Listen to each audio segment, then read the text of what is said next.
Wait, did I ever tell you about that? I don't know if I've shown you this, but I have a picture from one of my foster homes where we're like in the mountains and we were fishing, and I'm literally looking. Everyone's looking at the camera, smiling, and I'm like this.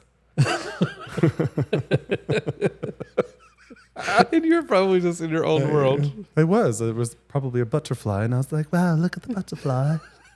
And then I just Why a butterfly? looked like I was. You were a homo since birth, that's for sure. Thank you. You're Thank you welcome. for that news. Thank you for that jazz. And all that jazz. What are we doing? We have to do our intro. Oh, we have a podcast. That's what we're doing. We're podcasting Because today. we normally just sit here and talk to each other. Think that people would microphones? actually be interested in hearing us talk, or are they like, shut the fuck up? I'm sure a little bit of both. Welcome to Homocide, the podcast. I'm Kevin. And I'm Brandon. And hi. Hello. Hello. Are you Welcome. going to go? Are you going to Welcome. do the actual intro? Welcome to Homocide, the podcast, which I already did. And I said my name. Are you forgetting So, where we are? I am. We're at the top of the show. So basically, not today, I'm lost. Okay, Homicide the Podcast is your new favorite podcast. True crime podcast. I am a mess today. You Why are. don't It's you take this one. It's the two old fashions you had this afternoon at lunch. It's probably For sure. delicious pecan old fashions. And if you've never had that, you're missing out. But yes, Homicide the Podcast is your new favorite gay true crime podcast. Can we still call ourselves new? Because we are like This is episode 18 episodes in. I mean, I think we could call ourselves I new. also said that aggressively. I was like, 18. I think we could call ourselves new if we want to call ourselves new. Okay, I'm going to reframe this. Homicide the Podcast is your favorite gay true crime podcast hosted by your favorite two homosexuals. We should be your favorite. Who, and this is just a statement of health, who feel like probiotics, therapy, and chocolate matter in your life. Sure. So take that how you will. Yeah. Okay, what can your story be described as today, That was Bren? such Zero judgment. a wonderful, wonderful intro. Thank you for that. I'm glad we got through it. Thank you. My story today is on the only woman on Tennessee's death row. Tennessee. Mm-hmm. Okay. Well, mine can be described as something bad, something gross, and something scary. Okay. And that is not my title, but It never that's is. what can be described as. So today's episode 18. Oh my I know, I can't believe it's goodness 18 already. gracious. And this episode is titled Fuck Satan, Eat a Banana. Again, the titles for this episode are just Do you remember very last interesting. night when we were sitting on the couch super high and I was like, oh my God, the episode should be called Fuck Satan, Eat a Banana. And I laughed hysterically and then looked at you and you were just staring at me like I was why? a piece of Why a poo. banana? Bananas are full of potassium. They're very good for you. I just didn't see the correlation. I liked I my don't- title better. What was your title? I don't remember. Yeah, exactly. Mine's It was better I than almost said mine's me. memorable. Admittedly better. I did say, I think one of them that I said was sincerely Satan. Oh, inspired by Satan is what I said. That's so lame. You're lame. Fuck Go eat a Satan, banana. but I will do that. Go eat a banana. I'm going to eat lots of bananas all day. I'm going to be rich in potassium, I'm so rich in excited for vitamins, which we say vitamins, by the way. We don't say vitamins. Brendan and I take a daily dose of vitamins. And of those vitamins, potassium is not one. So we get that from our bananas. you. Our bananas. Yep. We'll go Banana. eat a banana. Eat a banana. I'm going to shove a banana in your butt. Okay, anyway. no, Just okay. kidding. I won't. Just don't eat that banana, preferably. Some people probably would. I'm sure they would. sure there's some no sort of- judgment if that's your thing. There's probably but some it's sort of not- porn out there where somebody's sticking a banana up somebody's butthole and I'm they're eating it up. certain there are videos Gross. out there of people doing that. And it's we've like lost all of our followers. right. It's like so it's like that Blippy guy who was like, yeah, he was like that kid's. He was the kids TV like YouTuber. I don't think Blippy. Wait, maybe it was. No, it was, and he like had a video shit out there on where he somebody's was chest or something. Yeah, right? he shot. I don't know. I didn't watch it. It was gross. Which if okay, let's talk about this because there is something called scat play. Ooh, yeah. Which is when you play with each other's papoos. Papoos. Which we do not do. No. But thank you. Yeah, I can't get behind it. But if you do it, that's great. It's great for you. This is a judgment-free zone. Yeah, I'm not. Nope, I am. I'm But judging. I'm trying my best not to. But yeah, everyone has their own fantasies. This episode's going real weird already. And it really is. This is why we shouldn't be alone. I know. Or maybe people are like, they're funny. I don't know. I think so. But these are the conversations Brandon and I have on our own when we're not recording. No, and for some reason we decided to put microphones in front of our faces to So have you these could conversations. enjoy these conversations in this long-winded intro. So Brandon, how are you? I am doing great. What's new? I don't know. Have you eaten a banana today? I have not eaten a banana today. Thank you. Well, have you shat on somebody's chest today? I have not done that yet. Thank you. I mean, Yet. the day is still early. It's only 5:36. Who knows what'll happen? The day But is young. Is it really 5:36? it is on the day that the podcast should have come was out. supposed to be released. So Sorry, friends. It'll be We're a out day tomorrow. late. and $1 short.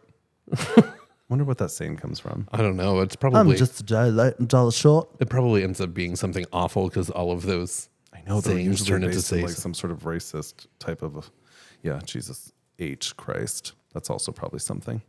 Okay, so life is good, right? Yeah, life is You're doing good. nice. I do realize that like the last few episodes we have not had Marty because, well, I don't know why. So we were having her picture. I know. Remember? It is back behind us. It is back You just behind can't us. see it. Yeah. So Marty's spirit is abound. Okay. Well, I'm glad your life is great. How's your life Thank going? you for asking me. I was waiting to have your interest in me. This is our marriage. I am so interested in Brandon. And then he's like, Shut up. thank you. And that's it. It's so not true. I'm fine. Thank you. Okay, great. So glad we got that out of the fucking way. Oh no. Yeah, we I don't know. We got your Jeep back today. We lent our Jeep to one of our team members who got in a car accident. So we've been without Brandon's little Wrangler for a month.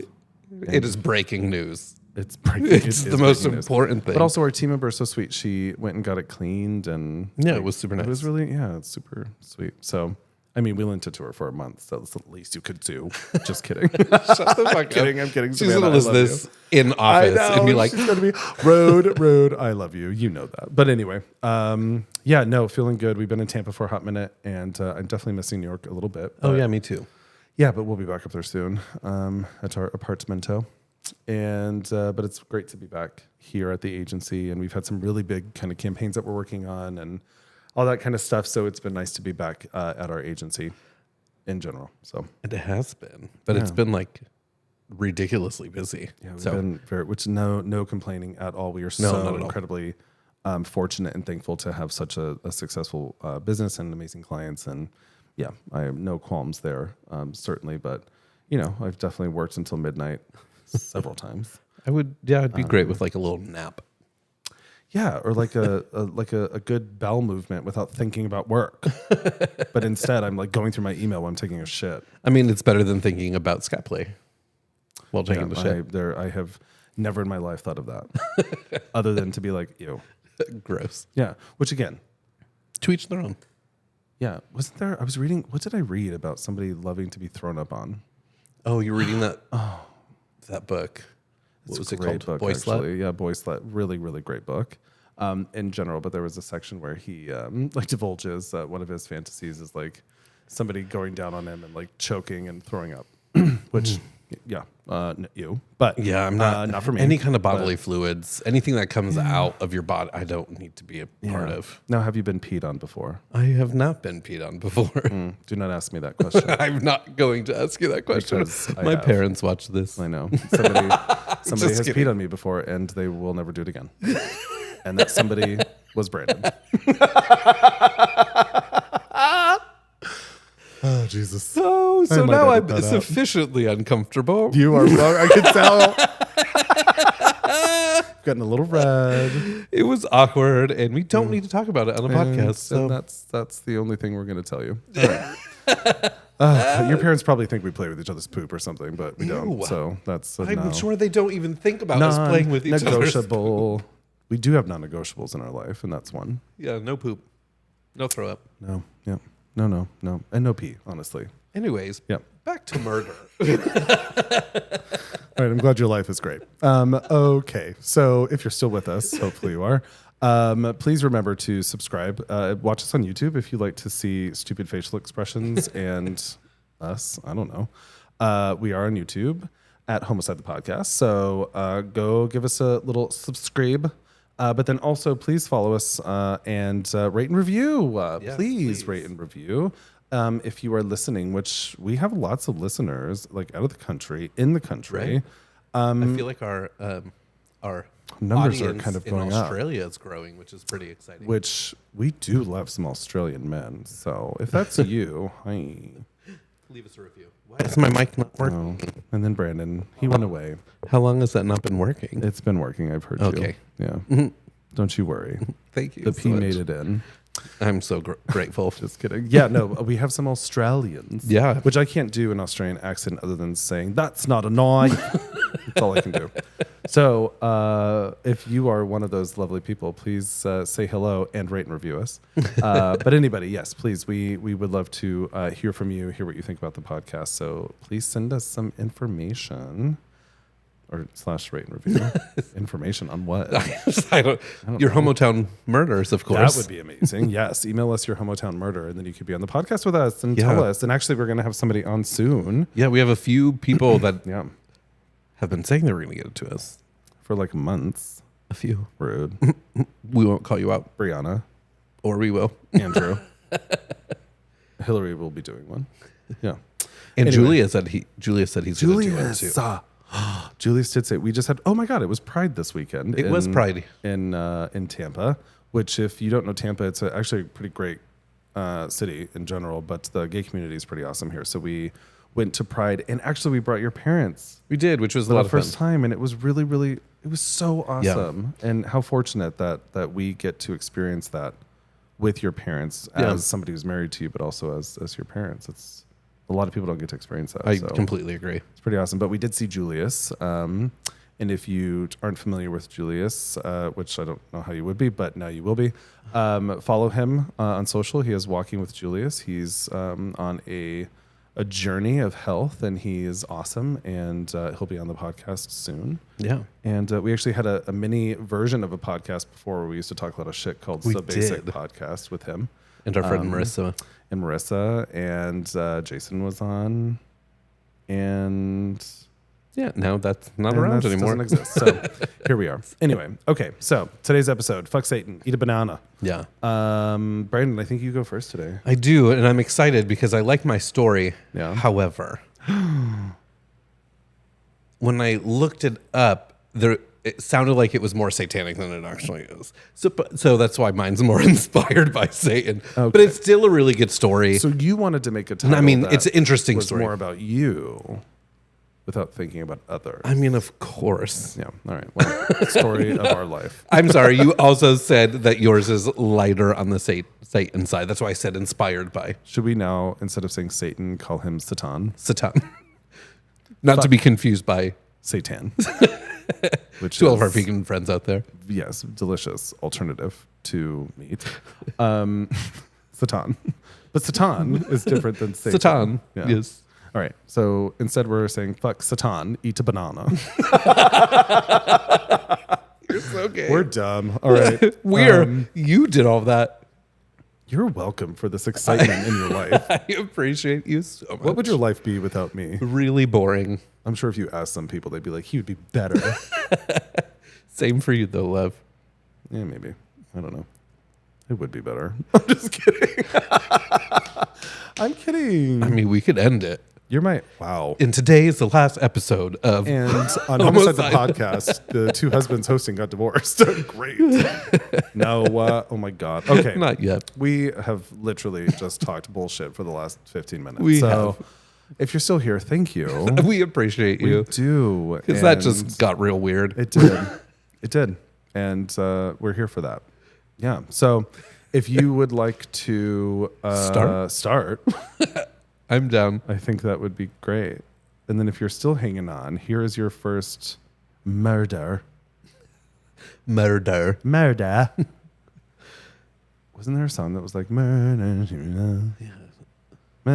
It was really I don't know. I don't remember it. Okay. God, I have ADHD, clearly. And it's like in full force right now. Well, I was in the sun and I had cocktails. And here we are. So, Brandon. Lucky for all of I our need friends to listening. Shut the fuck up and you need to go. Okay. I mean, if you would allow me.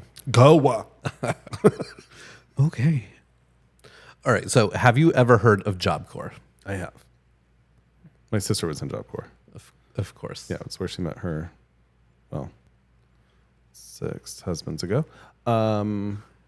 Yeah, it's where she met my niece and nephew's dad, actually, in Roswell, New Mexico. Yeah, I don't know if I knew that. I was expecting you to say no. Oh, no, I totally know what that is. Okay, so for those who don't know what Job Corps is, so according to Google, Job Corps provides low-income young adults with free training to jumpstart their careers. Job Corps is the nation's largest free residential career training and education program for eligible people aged 16 to 24. So it's basically a federally funded technical training and educational program that helps disadvantaged youth, and it targets troubled teens and tells them that they can help turn their lives around by joining the program. So students live in dorms on campus and take classes in industries like manufacturing, healthcare, construction, homeland security, and hospitality, and more. Homeland security. I thought that was a weird one, but I took that right from their website. Okay. However, there's a lot of stories out there that are really positive and good stories. However, there's also ones that are out there that talk about Job Corps as a hotbed for criminal activity. And it sounds a lot like a documentary that we just watched on Netflix called it's called The Program Cons, Cults, and Kidnapping. And it dives into the troubled teen industry, Which this one was, that one was about the school that was up in New England, right? Like not too far. It was from New York in, City. yeah, why am I forgetting the name? It was in upstate New York. It was in upstate New York, but they have locations throughout the U.S. Yeah, it's part of this big conglomerate, I think that's the right word, of schools that are, it's like a moneymaker for troubled youth, for their parents to go and send them in there. But it's like a huge cult really targeting the parents of those kids. Yeah, I think Paris Hilton was in one. She was in one. Yeah. She was in one like Provo something. Something like that. I can't remember the one of the other night. But this documentary that Brandon just mentioned, go watch it. It is incredible. I mean, It was called Ivy Ridge Academy. Oh my Lord. Yeah, Ivy Ridge. I just said, oh my Lord. Ivy Ridge. Yeah. So, and my other sister, Kim, my biological sister, Kim, she was in one in Colorado, not related to the same owners, but she was at one in It was Colorado. for the troubled teen industry. Yeah, it was the troubled teen, which is huge, but she was at one called Excelsior in Aurora, Colorado. Yeah. So, And it's, I mean, from the stories that these women tell, it's a really awful, an awful industry that shouldn't really exist. Sure. And it just takes advantage, and it's basically a place for abusers to get away with abusing children, which is I actually awful. remember something on the documentary where they were like, schools like that are the perfect place for pedophiles to go. Oh, yeah. Because they can actually go and rape and molest kids and And then get away from manipulate it everybody because- around them. And because they're not regulated. Yeah. These schools are not regulated, which is fucked high elected officials. Can we Right. do something about that? Exactly. Yeah. Anyway. So again, I did see a lot of stories and opinions that came out that that Job Corps did help them and that they were there to help. However, this story is based on one that seems as to be a bad experience. So I wanted to add that little caveat into the story before I got into it. So Yeah. on January 12th of 1995, an argument broke out at the now closed Job Corps Center in Knoxville, Tennessee, between 19-year-old Colleen Selmer, and 18-year-old Christa Pike over 17-year-old Tadaryl Shipp. Christa and Tadaryl were dating for some time. Wait, his name was Tadaryl? Yes, it's spelled Tadaryl. Tadaryl. Tadaryl. Okay. Yeah. So they started dating, and they started dabbling together in the occult and devil worship. Goodness. Right. And then together, along with their friend Shadola, it said that they started to get more interested in Satanism. And a lot of people said that they practice Satanism. To Daryl and Shadola? Yep. To Daryl, Shadola, and Christa. Interesting. Yeah. Okay. So oftentimes they would also be overheard talking in the halls about participating in a human sacrifice. Yeah. No.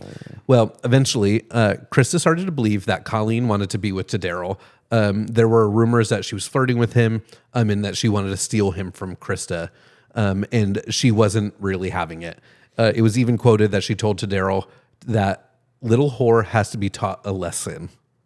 Yeah. Lord. Yeah. So these are teenagers? These are teenagers, yeah, in this Job Corps program. So on January 12th, Christa and her friend Shadola Peterson, devised a plan to confront Colleen. But this wasn't like your normal, like, hey, I want to confront you about this. This is premeditated planning. Well, and ultimately, like these schools, there are troubled teens in there. So there's 100%. definitely levels of aggression and violence that I think, permeates those. Yeah. Those and spaces, it's marketed towards people who have dropped out of high Troubled school, youth, kids who are dropped or got kicked out of their homes or needed a fresh start as an idea that they would help. But then they're in a fairly abusive environment, so they're just supported in there. Yeah. Instead of healing. Yeah. Yeah. Jeez. Anyway. So the plan would start off with a peace offering. So with the guise of wanting to make amends, the ladies asked Colleen to join them in a shared weed break at the abandoned steam mill that was on the property of the school. Within a close walking distance from the main campus, the mill offered a secluded place hidden in woods away from others. So Colleen agreed, and she signed out of the dorm alongside Christa, Shadola, and Daryl, and they all proceeded into the woods. What Colleen didn't know... Into the woods. Stop. Anyway, sorry. It's not that kind of woods. What Colleen didn't know was Christa didn't have just weed on her. She also made sure to grab a box cutter and a small meat cleaver on their way out. Wait. Yeah, a meat cleaver. It's such a it's such a distinct. But knife. Where did you get a meat cleaver? Well, I mean, part of Job Corps are the different. Working in the trade, they're working yeah. the trades, and culinary is one. And I believe Daryl was in culinary. Well, yeah. So So before I go any further, I wanted to shift gears a bit and give some insight into Christa. So, to say that Christa had a normal upbringing would be like the farthest from the truth. Sure. So she was born in 1976 to parents Carissa Hansen and Emil Glenn Pike in Beckley, West Virginia. And Christa had a very traumatic upbringing. Born with brain damage and malformation of the brain based on alcohol abuse of her pregnant mother. Even the times before she was born could be said to have set her up for what she would turn into. So with seizures as an infant, the signs of fetal alcohol spectrum disorder were ever present. And just after 2 short years of life, her parents, who had a tumultuous relationship, called it quits after Carissa was found to be cheating. However, from what I read, whether they were together or apart, the couple was very physically and emotionally abusive to Christa. Yeah. I even saw a quote from an aunt who mentioned seeing Christa, in quotes, crawling around through piles of dog stool all over the house. So I think that gives a really big picture into what she was living in. Sure. However, the abuse didn't only lie in her parents. So for one, it was reported that at the age of 9, she was sexually assaulted by a neighbor. She also had a really strong relationship with her grandmother. However, it's reported that her grandmother's boyfriend had potentially abused her for years. And when she was 13, it turned into sexual assault. The trauma built throughout the years, eventually developing bipolar disorder and post-traumatic stress syndrome. And at the age of 12, it drove her to even have a failed attempted suicide by trying to overdose on Tylenol. Not good. Yeah, so she already has gone through quite some shit. Yeah, So sure. after some time, the assault from her grandmother's boyfriend, child services stepped in and removed Christa from the house. However, just 3 months later, she was returned back to the same house, which made her feel like no one was there to help her. Then by the age of 17, Christa was sexually assaulted again by a stranger. What the fuck? Yeah. Which I do think. So was she a little bit? Did she have a mental disability then? For sure. She had a lot. She had a lot of different things. And so I even read one piece that said, even after she was diagnosed with some of these things, she didn't have the support at home to follow through with anything. So she never found anybody to help her because nobody was there to help guide her. Yeah. And I think it's worth noting that sexual assault happens a lot on people, on disabled people. Yeah. And like, regardless of the level of that, because even my biological mom, who is, she's deaf, but, and there's a lot there, but, she had always kind of spoken about sexual assaults that happened to her. And there's a lot that goes into that. But I do know in a sense that oftentimes women with disability are targeted for sexual assault. Yeah. And it's sick.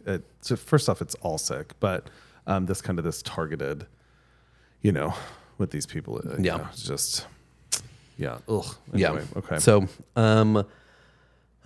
struggling with school, Chris eventually dropped out of high school, and with her free time, she started to act out even more. She was already drinking and partying and all of that kind of stuff, and she eventually got detained for shoplifting.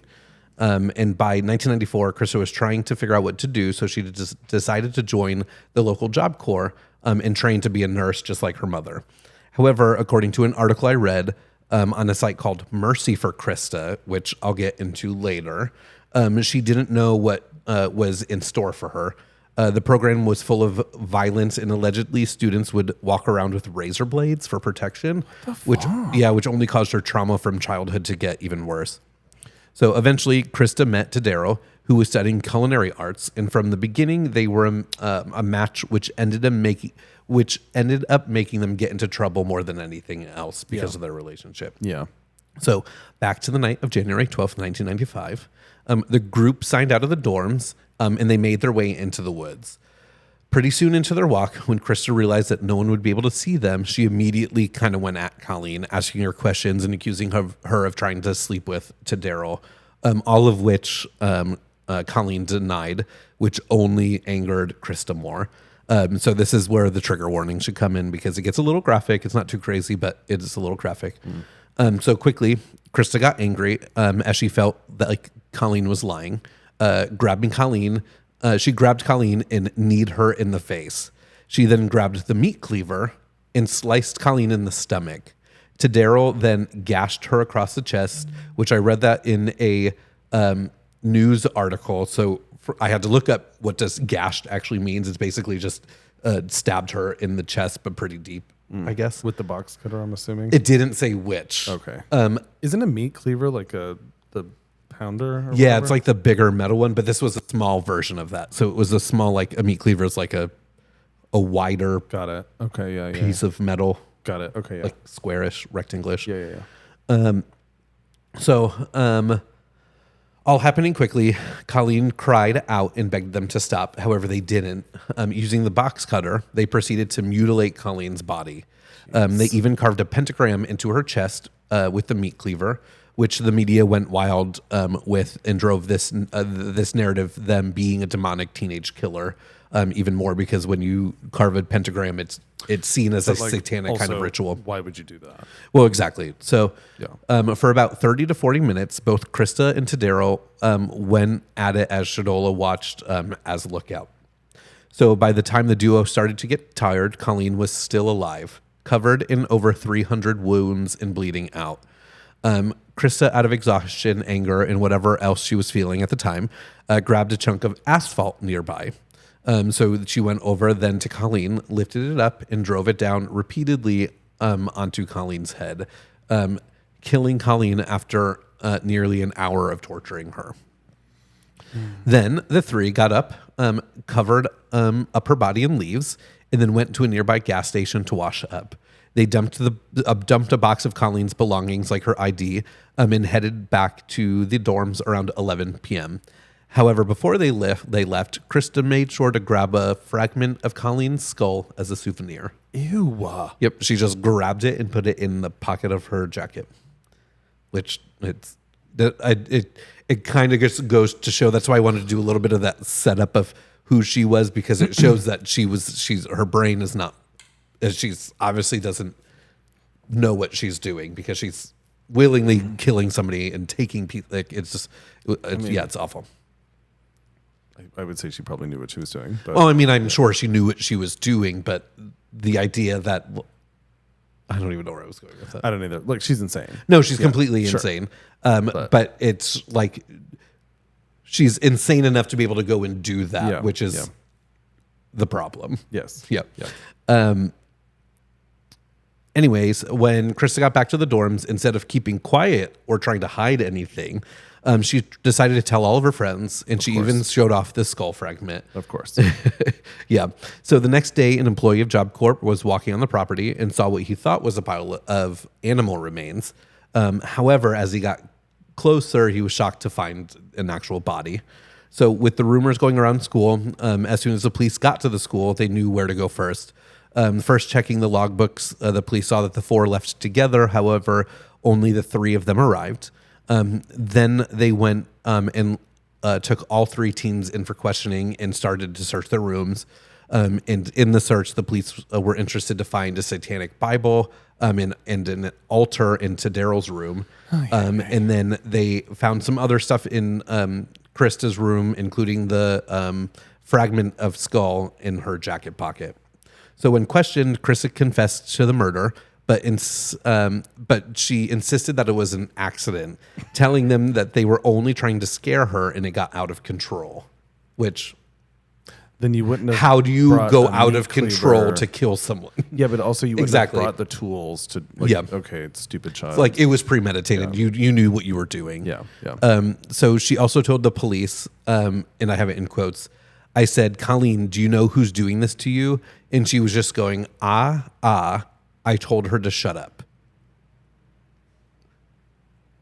So basically, she asked Colleen if she knew who was attacking her. Colleen couldn't talk, and she told her to shut up and kept doing it. So That's lovely. Christa eventually gave them a play-by-play of where she dumped some of the evidence and retraced her steps, giving them all of the information. Which I'm sure she was probably proud in telling them. Oh, all for this sure. shit. Yeah, For sure. Fucking asshole.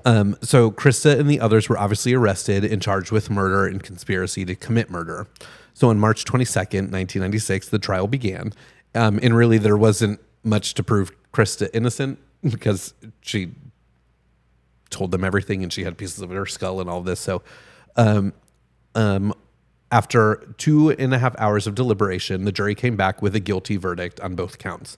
So on March 30th, Christa was sentenced to 25 years for conspiracy of murder. And then she was also sentenced to death by electrocution for the murder of Colleen. On the other hand, Tadero was given life with the possibility of parole. Okay. And Shadola received probation after pleading guilty for being an accessory after the fact. Probation. Yes. Probation. Because she was the lookout. She didn't do anything. She looked out. Exactly. Yeah. And I saw a lot of different things saying because Christa was already 18, they thought we could go after her for as an adult. Yeah. Tadero was 17, so they gave him a lesser sentence because of that. And what state was this in? Tennessee.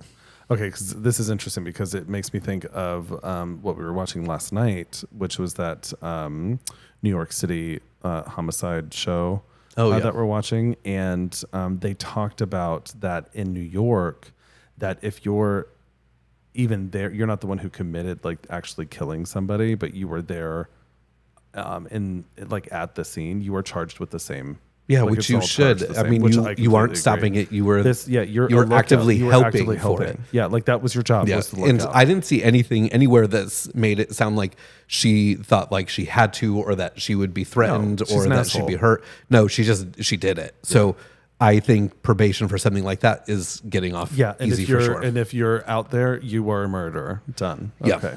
Yeah. Anyway, so in 2002, Christa, against her lawyer's advisement, asked the courts to drop her appeals, and she sought to be executed, which Judy Mary Beth Leibowitz granted and scheduled the execution date for August 19th, 2002. However, on July 8th, Christa changed her mind and filed a motion to allow the appeals process to continue, which was denied, except on August 2nd, A state appeals court panel of 3 different judges ruled that they should continue with the appeals process, and she was not executed. So just like a handful of days before she was actually supposed to be executed. So throughout the years, Christa's attorney tried to appeal the conviction, and every time they were denied. By 2020, the Tennessee Attorney General Herbert Slaherty requested the Tennessee Supreme Court to set an execution date.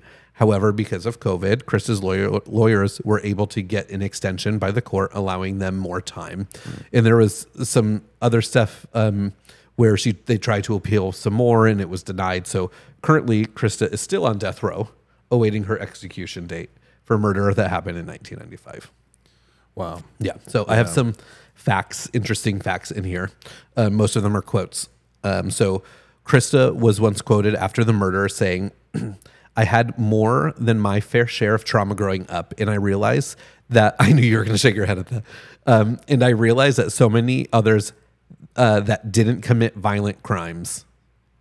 Wait, let me re-say that. I just messed that sentence up. "I had more than my fair share of trauma growing up, and I realized that so many others have that didn't commit crimes. Yes. Didn't commit violent crimes. Yeah. I don't use that or anything else as an excuse for what I did. There is no excuse for what I did. I take full responsibility for my actions and regret everything that happened that night. If I could take it all back, I would. And not only to get myself out of prison. I know that's what a lot of people assume. I've already spent a lifetime in here, and I have no expectations of ever leaving these fences.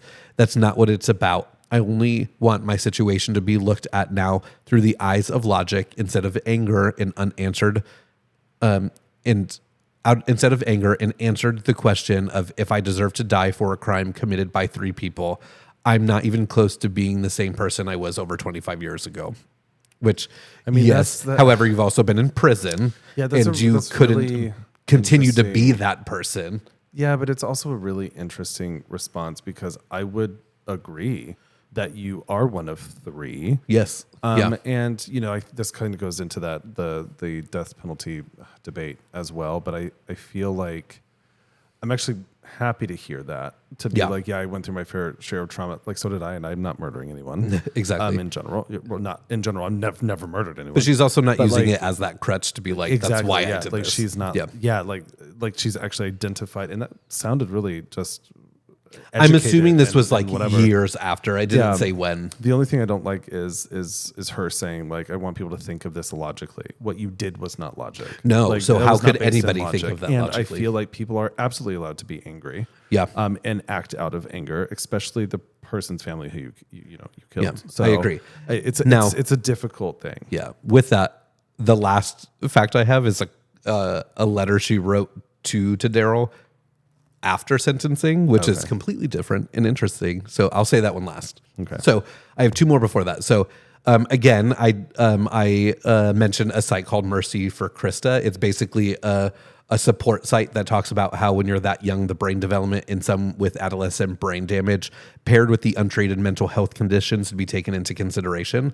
They also say that her lawyers failed to present any of that evidence in pertaining to her past trauma, which may have played a role in the murder. Sure. So it's basically a support group or a support group that was created to help Christa get her sentencing changed. And there's like, not polls, but a list that you can submit your name to help with the movement and whatever, which it's the first time doing anything like this that I saw that for a murderer, which I thought was interesting. Now I get the idea that this trauma and having mental health issues and whatever could be important in cases like this.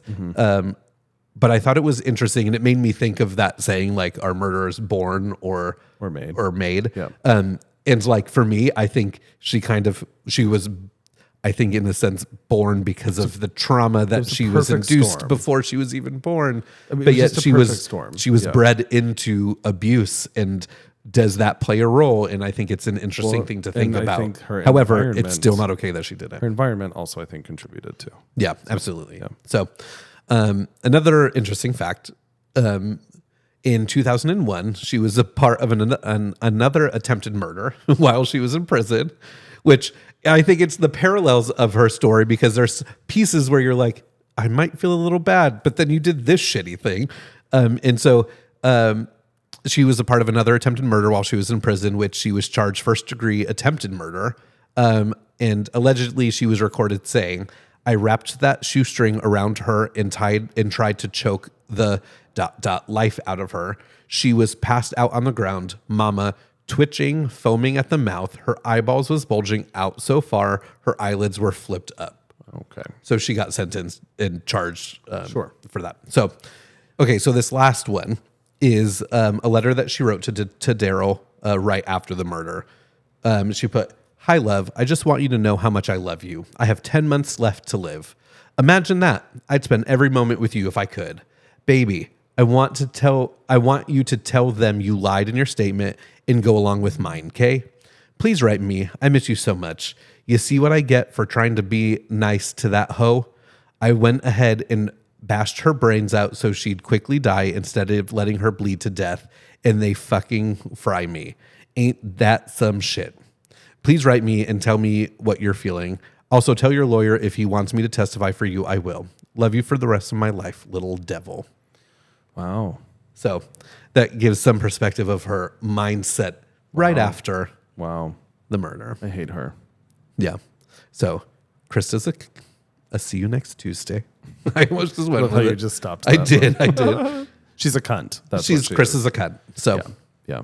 that is the story of the only woman on Tennessee's death row. It's a good one, bub. Yeah. Damn. There you have it. All right. Well, you ready for yours? fuck you, Christa. Yeah, fuck you, Christa. Yeah, I'm ready. Hello. Hello. Okay. I said hello, darling. Hello, darling. Well, hello. Okay, so my story today has a title, and it is titled A Weirdo Satanist Named Moises. Moises. That reminds me of like... Moist. Oh, no. I was going to say it reminds me of The Marvelous Miss Maisel. Was it one of the characters named Moises? Oh, maybe. I don't remember. Probably. Sounds like it. Now that's ringing a bell. Yes. Oh, it's ringing a bell. Ding, ding, ding. A weirdo Satanist named Moises. Okay, so it was February 4th of 2011 when an 18-year-old walked into the Huntington Park Police Department to report a crime. He quickly confessed that he had killed his mother, then put her body in a freezer in the home they shared in Maywood. Oh, that forthcoming. Hours earlier, his cousin had arrived at his apartment after he called her to have her pick him up. They left, ate, and then she began asking him, I can't talk. Let's rewind. They ate. Nope. They left, ate, and then she began asking him if everything was okay. Things just seemed a bit off. She wanted to make sure that he was okay because his girlfriend had actually passed away recently from a car accident. So she was like checking in general. He was pretty hesitant in responding and kind of started saying some stuff and then said like some things happened. So she was like, okay. She dug in a little bit more and he confessed that he had killed his mom. After explaining what he did, his cousin took him to the police station, which is where he went to the Huntington. Good for you, Park cousin. Police. So this is actually the story of Moises Meraz-Espinoza, an 18-year-old who prosecutors described as a Satan worshiper who brutally killed his mother in the spring of 2011. How weird. We both picked 18-year-olds. No, I didn't know that you had an 18-year-old. That's really weird. I know. So one of the things that I want to mention is that I found a lot of my information from a podcast that is out there that you can listen to, and you should. It's called Juror Number 8 Podcast, and it is a 5-part series of this specific case. So they like go pretty deep into it. They do, but it's actually a podcast that's done by a stand-up comedian. His name is Matt Walker, and he does it with Stephen Kramer Glickman. And they actually host another show called The Nighttime Show, where they interview celebrities and all this kind of stuff. Yeah. So they're pretty well known. The interesting thing is that they're in LA. This case was in was in California. And close. They're so close. Yeah. Matt Walker, the stand-up comedian, was juror number 8 on interesting. this case. Oh, that's Isn't really that interesting. Fucking cool. So he ended up... Hence the name. Correct. But it's also like there is also juror number 8 in a play in 12 Angry Men. And so when I was like looking stuff up, I'm like, why does this keep pulling up? And that was why. But anyway, so juror number 8 podcast. And if you just go to like juror number 8 podcast, I think.com, you can listen to it there, but it's on like all streaming platforms. But go listen. It's actually really interesting to hear it from the perspective of a juror. Yeah. As well. That's really interesting. Anyway, with that, let me dive in. This is a quick one because there's not a lot of, like, it's just not, I don't know. The case is interesting. And like the reason that juror number 8 podcast was so good was because it's from his perspective. Yeah. Which is like jury selection all the way into like deliberations and conviction or whatever. So really cool. But I don't have a lot. So this guy, Moises, so there's some information on like his childhood, but really it's just that his mom and dad divorced. But his mom and dad had the relationship where his dad still kind of really took care of his mom in general. So he would like pick her up and take her to work and all this kind of stuff, which I thought was really compelling and interesting. Moises did not have a great relationship with his mom, clearly. So I'm going to jump right to the murder because you're just going right in. It's really interesting. So anyway, February 2nd, 2011. So Moises was a Satanist. He had the Bible, the book of, what is it? Well, there's a couple of things. So he loved the band King Diamond, which King Diamond isn't like a Satanist band. It's just a heavy metal band. But a lot of which in that genre, a lot of the music is very much. It lends itself to the Satan crowd. Sure. The Satan crowd. The Satan crowd. Satan? Satan. I don't know. Not Satan. Wait, whatever. Okay. So Sleuts for Satan. Sleuts for Satan. So anyway, he was very much into that kind of genre, and then he had a Bible, like the Satan Bible, the satanic. I can't even fucking say it at this point. Satanic Bible. So he had that and all this kind of stuff. So So that day, Moises gets into a fight with his mom. Her name was Amelia Espinoza. She was 42 years old. So they're arguing, and I think that the argument kind of ends, but not well. So he goes and starts blasting music by the band King Diamond, which was his favorite, and grabbed a rope, walked up to his mom, and just strangled her to death. Yeah. He was like, I'm done. Just that easy. Done here. So he strangles her to death. Trigger warning. Here's where shit gets fucked up. So he then decided, I'm not done here. So he covers the bathroom shower floor walls with plastic. Oh, no. And this isn't going to end nicely. Gets box cutters and knives and starts to fillet her skin and skin her. And then he cuts her into a whole bunch of pieces, moves her fingers and her toes, and starts placing pieces into a freezer that was just in the living room, which I think is bizarre. And I'll dive into that a little bit more because I'm going to describe the crime scene. This seems like this happened so effortlessly. Yeah, sure. Yeah, agreed. He then peeled... Okay.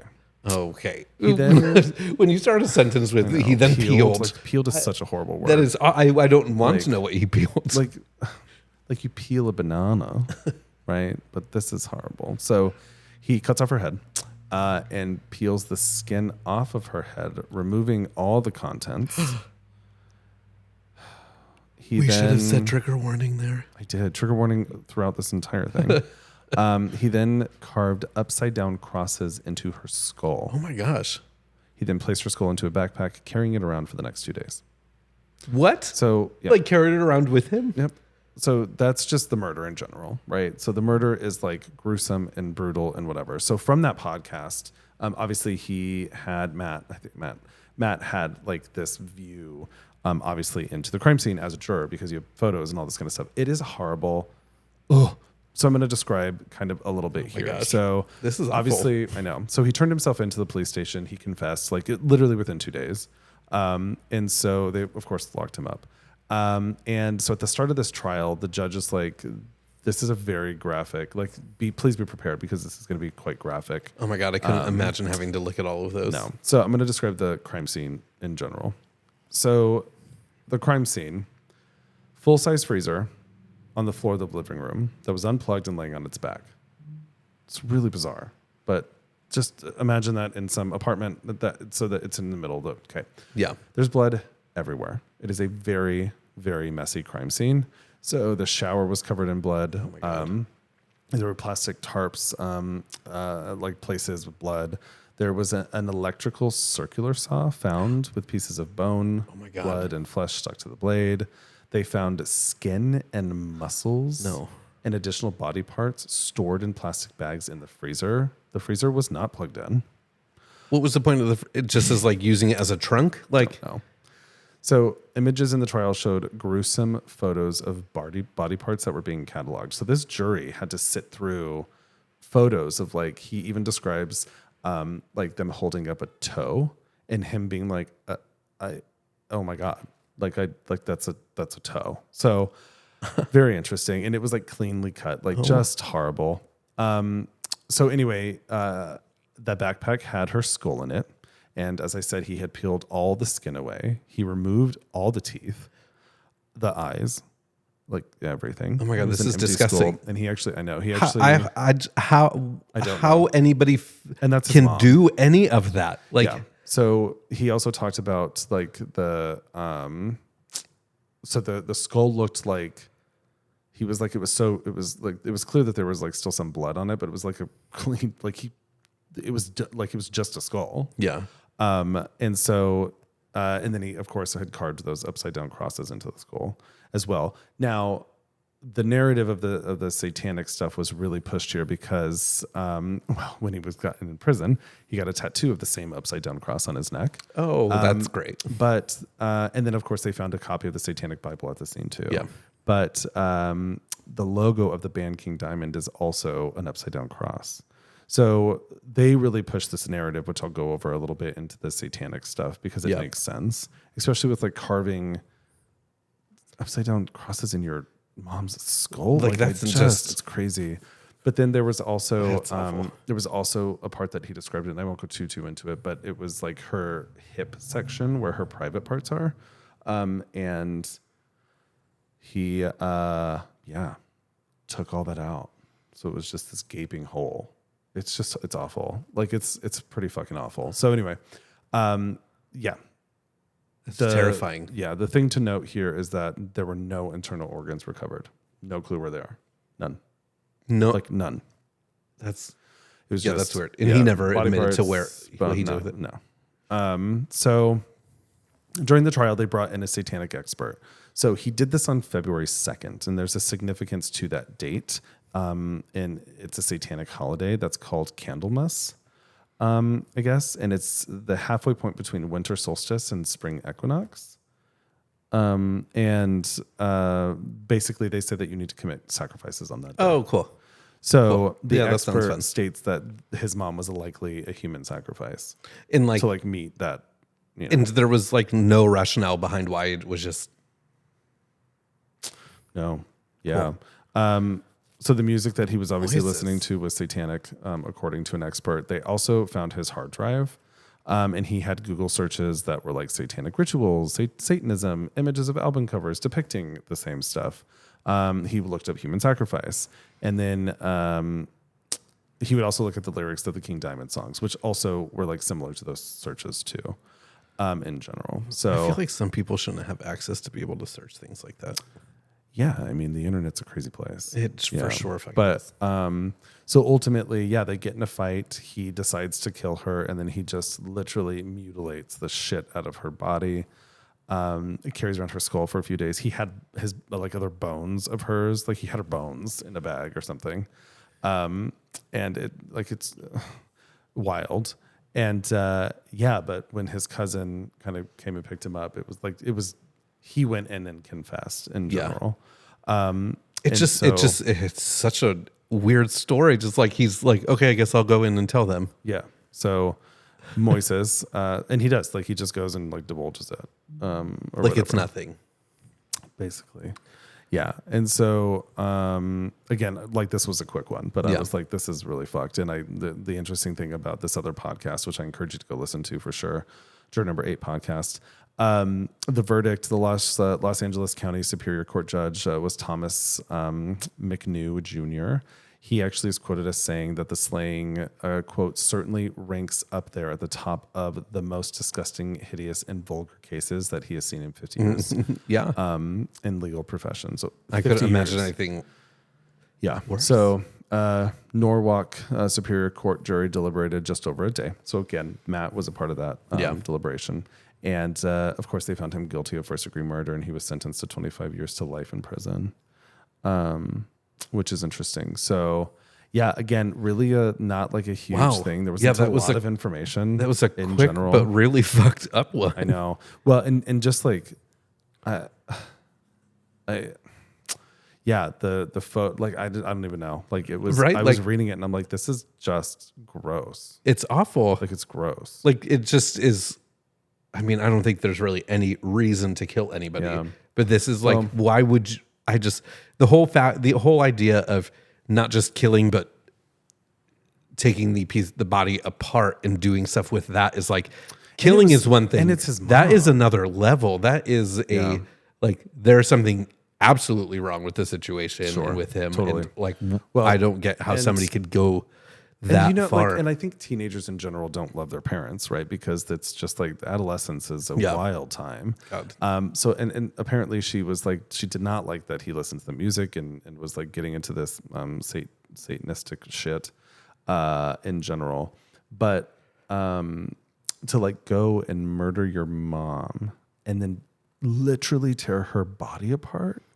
It's terrifying. And where are her organs? Right? Like, what did you do? What the fuck did you do? And it's interesting because It's not like a Jeffrey Dahmer situation. I don't know. Who knows? But the defense definitely kind of threw this narrative, or somebody was throwing the narrative around that he didn't do it alone. Because I think it was the defense. They were kind of like, he was 18. So like, how did he know the like precision to like fillet? They literally said he filleted her, which is fucking Like he knew what he was doing when he was cutting her apart. And just all of that kind of stuff. And it's like, okay, I mean, but I mean, if he's already looking stuff up online, that's totally something that I'm sure he could look up online. Yeah. Not necessarily how to flay a human, but to do that to another animal, which he can then do to somebody else. Sure. And I don't even know. I don't know where, I don't know. I mean, it was just kind of terrifying and really gross. And, it was interesting too, because they mentioned atheism and like how a lot of people align atheism with Satanism. Yeah.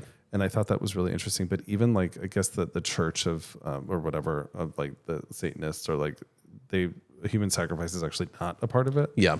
In general. And I thought that was kind of interesting. And it made me start thinking about like, okay, atheism compared to being agnostic, to being like a Satanist, to being like a Christian.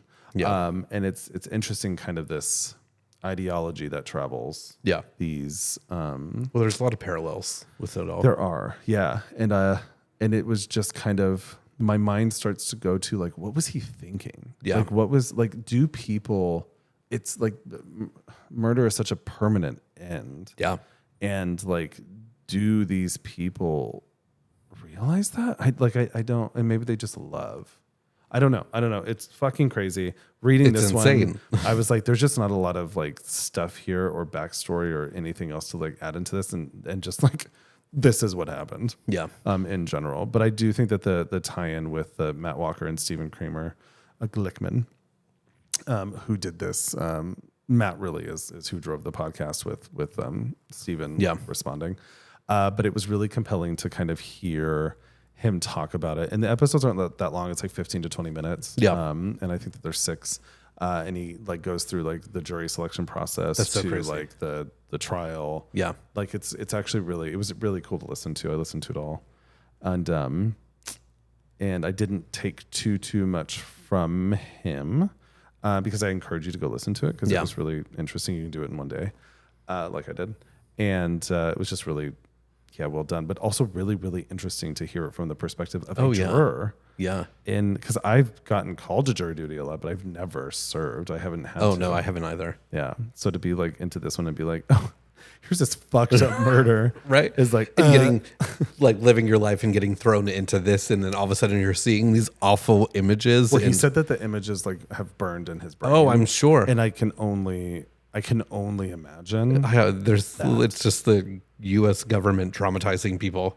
I know. Well, he said that like it was interesting to hear his perspective too, because he loves heavy metal.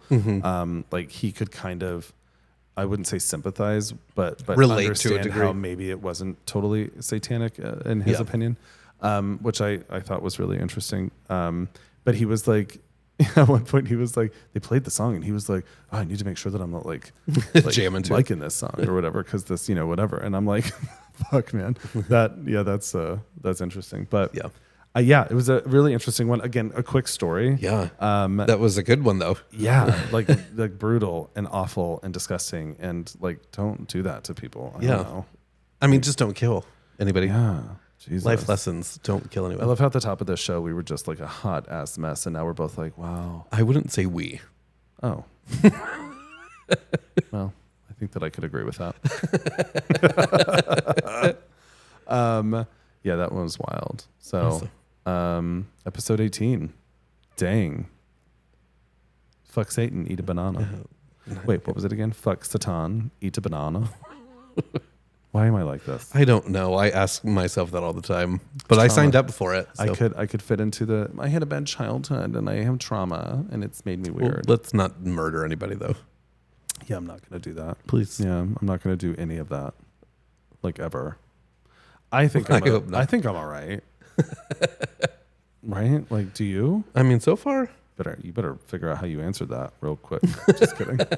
No, I think that, listen, I think it's worth saying that I do think that traumas impact you for sure. Oh, 100%. There are certainly things that I do have a hard time when I see other people with parents, because I don't have them. I have a hard time with trust and love, for sure. It takes me a while to get to those places, and it can be hard. So I do think that that traumas can impact you life. They impact you life for your life. Oh, 100%. They're lifelong things. But you do have a choice in how you live your life and how you respond and you react to those. Yeah. And therapy is incredibly important, I think, and being transparent and addressing your shit, because there was a time when there were some actions that I was like, oof, you need to quit that. And I started calling myself out and being, like, stop doing that. Yeah. Like, and humiliating myself. Well, being like, I'm so work. sorry I did this. Let me backtrack. And really it was just like kind of having elaborate stories in general, which is a common thing for kids for attention. So yeah, I think that, while I do believe, kind of going back into this Christa chick, right? Christa. Like things do impact you, but you do have a choice to be like, let me choose to live a different life. And I have a hard time often with even people who are related to me that talk about their traumas, and I'm like, okay, I get it. Believe me, like you can decide to not let it impact you. Yeah, and work through your shit. It's something hard to do when you don't feel like you have the support to do it. I would agree with that. But again, you have to be your own advocate and find that support. And honestly, oftentimes you won't have the support in general. Like you won't. Yeah. So I didn't at all.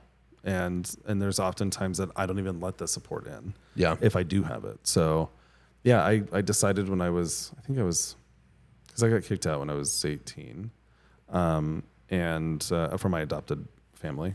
And then, I just kind of chose to like, I don't know, figure it out, focus on not wanting to live a life or certainly live within the circumstances that I was given. So, and now here I am. I think in general, I've had some shit along the way, always will. And believe me, it sucks abandonment sucks a lot. The feeling of that never goes away. It's really difficult, and it definitely can come out in certain ways. But I think that every human has the capacity to work through some stuff and to live the life that they want. I do think things impact for sure. And there's definitely inequalities that impact that too. Like when people find out I'm a former foster child, they get weird. Like when they find out like there was sexual abuse in my past, they get weird. And I get it. Which is just so ridiculous. Yeah, I agree. And I understand, but, I don't. it's uninformed. Yeah. Yeah. Like you're like, It's people just not doing the work to understand what any of that is. And sometimes it's vanity. I think people like are in the industry or working with, like I was at a former, there was an organization here in Tampa that I was on the board of, and they were horrible. And they were not acting in the best interest of what I felt were the kids in the system. And instead it was a vanity. It's a vanity organization. Yep. They have a lot of money. It's and they're that not white doing much savior work. complex. Well, and when I was in a board meeting and was trying to diversify the board and had to explain white privilege and then find out that I offended everybody by explaining that, I'm like, yeah, that's about you, not me, for sure. But yeah, it's interesting that I just wish that we had the right people to be able to help people understand the power that they actually have to control their own narrative. So, and that was serious. That was serious. It was like a hot ass mess at the top of the show, and then we were like, "Here's some therapy." Brought back Kevin. them to life. I know. Therapy with So Kevin. fun. Therapy with Kevin. Trauma bonding with Kevin. We should have a segment in Trauma here called bonding. Trauma bonding with Kevin. If you have some traumas, share them with us. We would love to know. What is your trauma? Isn't that a line in a movie? Probably. What is her trauma? I don't remember. Anyway. Yeah. So, episode 18. What's episode 19? Do we know yet? We've gone back and forth on a few things. Show have. Well, I guess you all will have to I guess listen you'll next find week to find out. And hopefully it'll be on the right day. Maybe. But please, again, subscribe to our YouTube channel if you like watching us on video. If you follow us or if you listen to us on any of the podcast platforms, please follow. Yeah. Download, Be our rate, friend. review. Be our friend. Tell us how much you love us on Apple. Yes. And we are on social media. So we do have a TikTok and Instagram and Facebook. And Homicide, the podcast. yeah, I think we have a Twitter. I don't We know. do have a Twitter. I think we ended up putting that up on there. Yeah. I was some like, maybe reason. some Republicans will want to listen to this. Unlikely. Twitter's not just for politics and porn. It's for That's what I Homicide, use it the for. podcast. Wherever you're on, please give us a follow and share your stories with us. Yeah. And say hello. And if not, that's fine too. So, yeah. Thanks for following us along on this journey, and have a great day. Yes. Have a great day. Goodbye. Bye.